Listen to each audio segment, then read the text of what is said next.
Okay, welcome back to another video about simplifying your trig identities. So this time you're trying to get all these terms added up, subtracted, simplify it, so that you'll have whole sign to the third power. So that's what you want to get. And usually I don't look at it. I just want to be aware that that's where I'm going to get to at the end. All right? So this is, again, it's all about algebra, basically.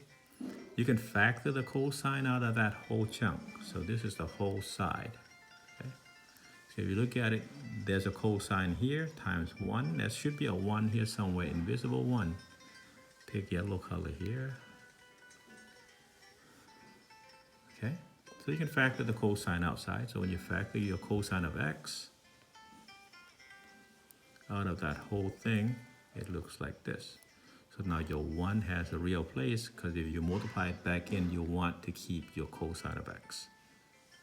Minus, if you factor your cosine outside, you got sine square of x here, without the cosine sitting in front. Okay, and I can see that this is almost done. How so? Well, let's see.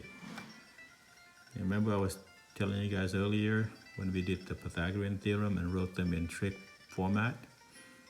Your cosine square plus sine square equals 1. That is a standard of any angle you want, theta, x, all right? So if you change this around without, because you can divide by cosine square and change the look of this, but if I change them, watch this. So if I take the sine square and move it this way and subtract, or say subtract sine square from both sides, I just like to move it. It's just me. I know mathematically it's not right to say moving things. You can't really move anything. You subtract sine square on both sides. So there you go. So right now when you look at this, let me highlight this guy. Sine square, 1 minus sine squared. This is 1 minus sine squared. So that same 1 minus sine squared, you can trade it out with cosine squared. So this right here is trading out with cosine square theta. Then you got cosine of x here.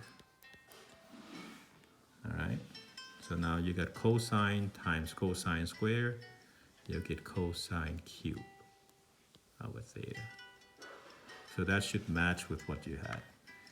And again, verifying means you're trying to make one side equal the other. And you have to go through your mathematics simplification. All right.